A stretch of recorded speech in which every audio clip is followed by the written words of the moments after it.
Assalamualaikum warahmatullahi wabarakatuh. Hello everyone, how are you today? I hope you all good and keep healthy. Today we are going to learning about introduction and English basic.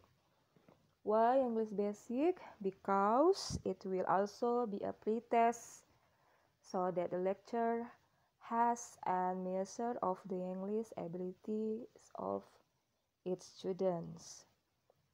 So, before I continue our lesson, let me to introduce myself. My name is Isyani. You can call me Miss Yani or Ma'am Yani. I'm a female. I was born on August 25, 1987 in Kendari, but I grew up in Makassar. My nationality is Indonesia. I'm a Muslim. I live at Jalan Lingkar Selatan, number 72 Mataram. My hobbies are traveling, reading book, but I also like playing music instrument. Mobile phone is 081355560673. Email address yani25agt@gmail.com. Okay, I think that's enough. Thank you very much. And I want you to do the same thing, which is to introduce yourself one by one at the end of the learning session by sending your video with a maximum duration of 1 minute. But before that, I will give you some examples of self-introduction that you can use when you introduce yourself. Jadi untuk nanti masing-masing memperkenalkan diri ya dengan mengirimkan video dalam waktu maksimal 1 menit. Artinya videonya durasinya 1 menit, tidak boleh lebih. Nah, beberapa contoh yang bisa Anda gunakan dan lihat. Yang pertama ini, good morning friends, I'm going to introduce myself. My name is Riana Rahman and you can call me Riana. Jadi untuk translate-nya Anda bisa baca di bawah karena kita harus menghemat durasi video dan waktu penjelasan sehingga Mem tidak akan bacakan ini satu persatu ya. Karena tadi contoh perkenalan itu sudah ada Mem contohkan di depan. Nah, ini ya contoh yang kedua. I'm Michael Adam and I go by Mike. Jadi go di sini bukan berarti pergi ya, tetapi biasa dipanggil Mike. Jadi ketika dia di mana-mana biasa dipanggil Mike. Oke, ini dengan salam pembuka yang lebih semi formal ya. Ini semi formal. Respect teacher and all my classmates present here. A very good morning to all of you. Jadi ini adalah salah satu juga yang bisa kamu gunakan sebagai alternatif pembuka di dalam perkenalan. Oke adik-adik, why do we have to able to speak English? Kira-kira mengapa kita perlu belajar bahasa Inggris? Atau apa sih manfaat dari belajar bahasa Inggris itu? Apakah hanya karena program, jadi mau tidak mau harus mengikuti kuliahnya? Oke, jadi yang pertama adalah bahasa Inggris adalah bahasa internasional atau English is a international language. Jadi kalau Anda ke luar negeri, Anda akan memahami bahwa orang-orang itu menggunakan bahasa Inggris dalam berkomunikasi ya. Bahasa organisasi internasional atau language of international organization.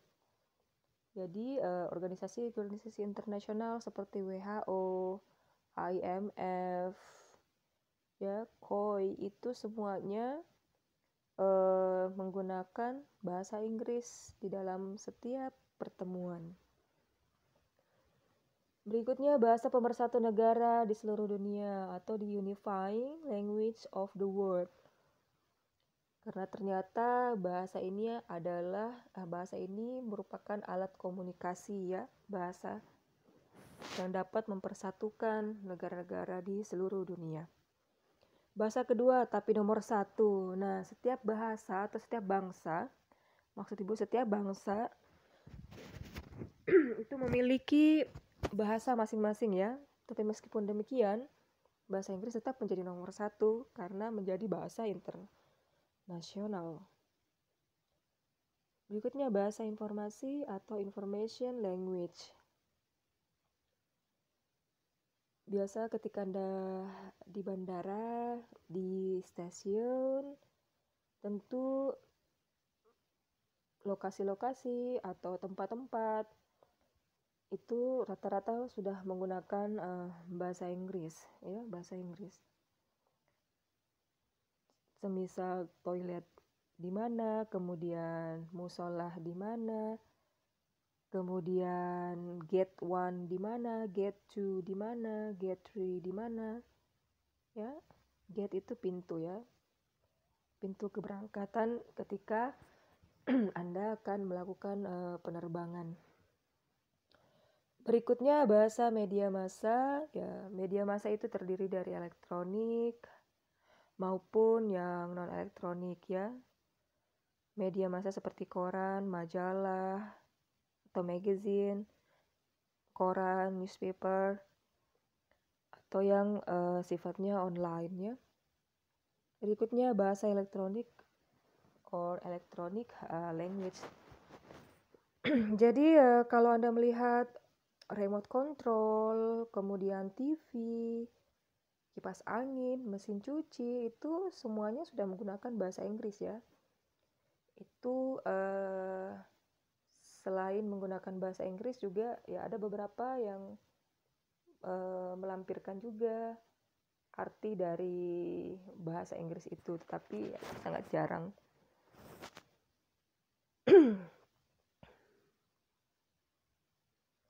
Sehingga ya belajar bahasa Inggris atau menguasai bahasa Inggris itu sangat-sangat penting ya adik-adik ya. Baik, selanjutnya fonologi. Fonologi adalah bagian dari ilmu bahasa yang mempelajari tata bunyi atau kaidah bunyi dan cara menghasilkan. Fonologi merupakan bagian penting dari suara atau bunyi di dalam pengucapan bahasa ya. So, phonology is a part of linguistics that studies sound rules and how to produce them.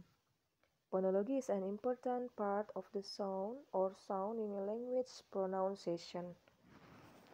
Jadi, agar mempelajari bahasa Inggris yang lebih mudah, Anda harus lebih banyak terlebih dahulu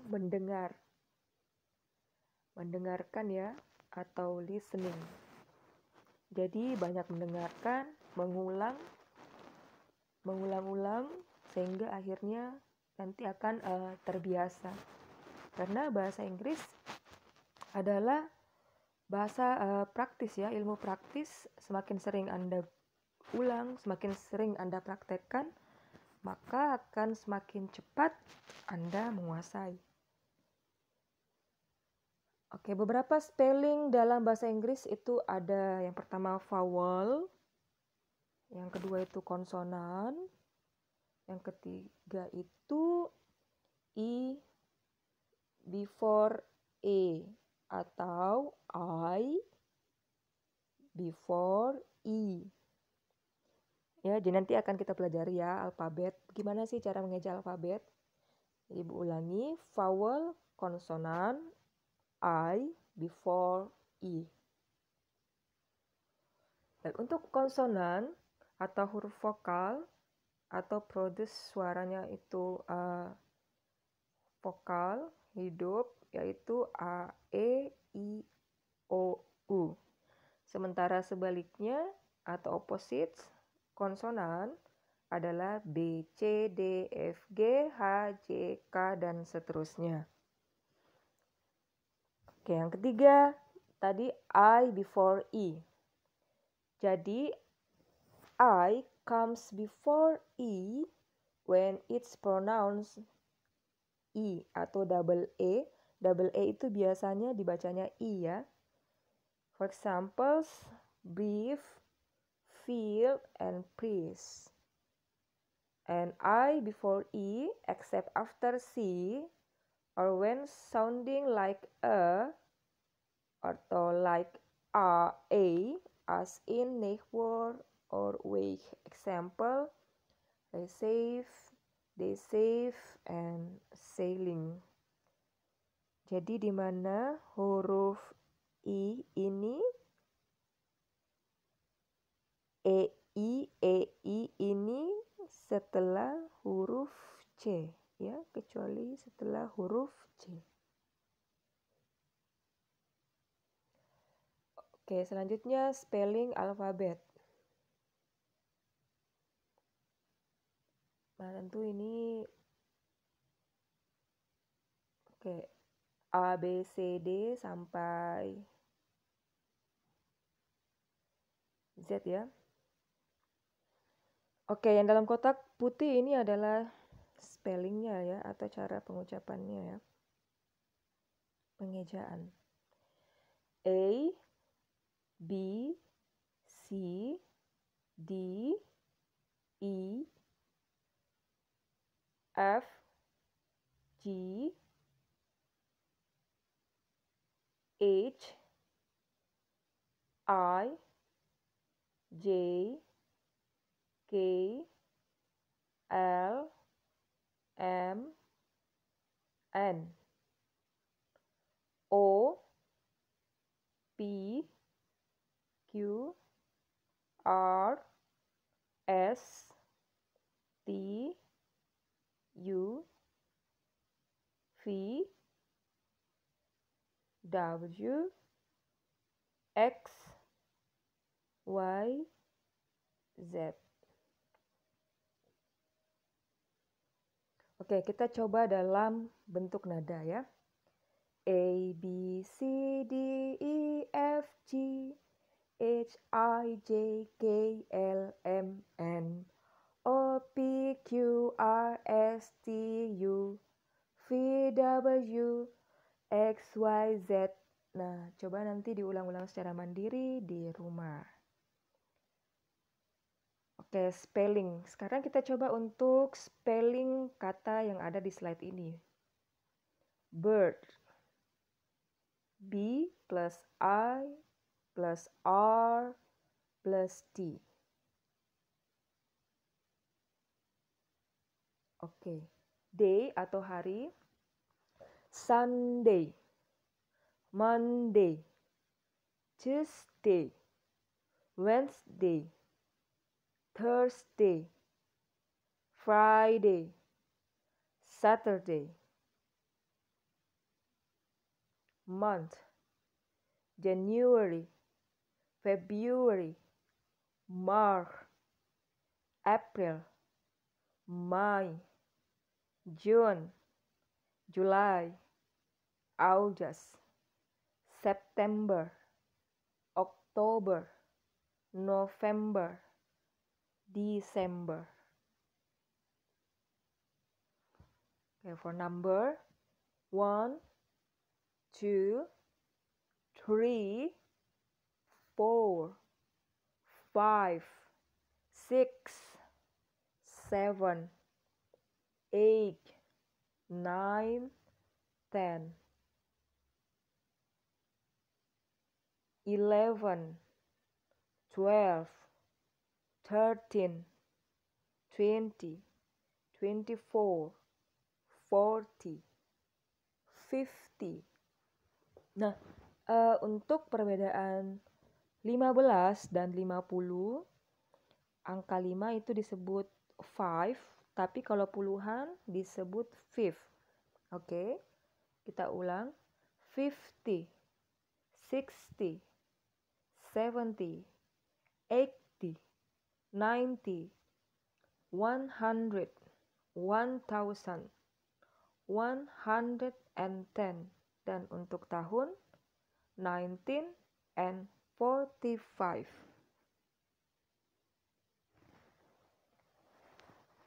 Okay, how do people say years in English?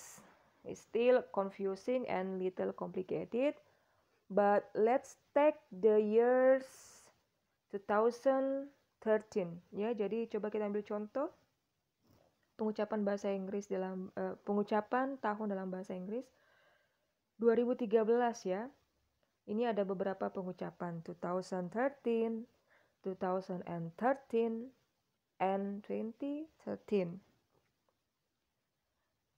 Basically, we tend to read 4-digit years as a pair of 2-digit numbers.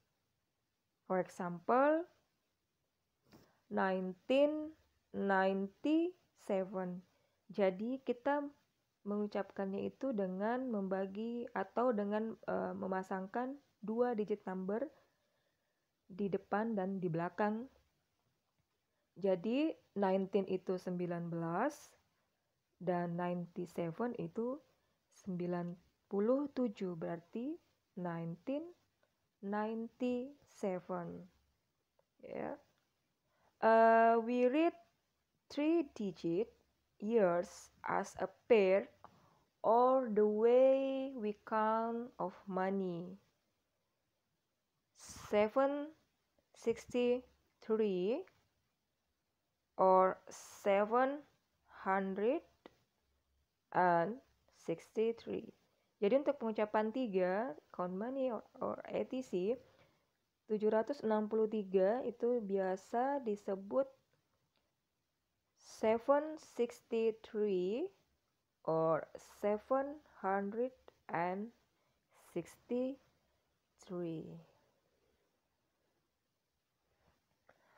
Okay, for exercise, spell these years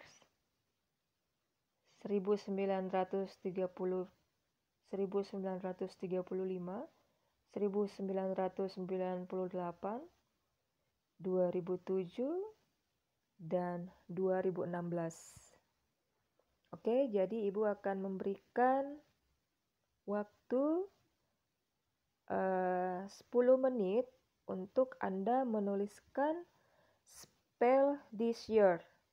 Yang pertama 1930, 1935, 1998, 2007, dan 2016. Oke, ini untuk exercise di bagian akhir ya.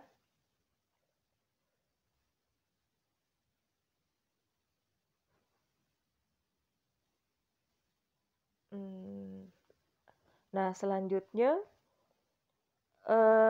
on this slide there are 4 kind of sports. Try to write spelling these 4 words in 10 minutes too.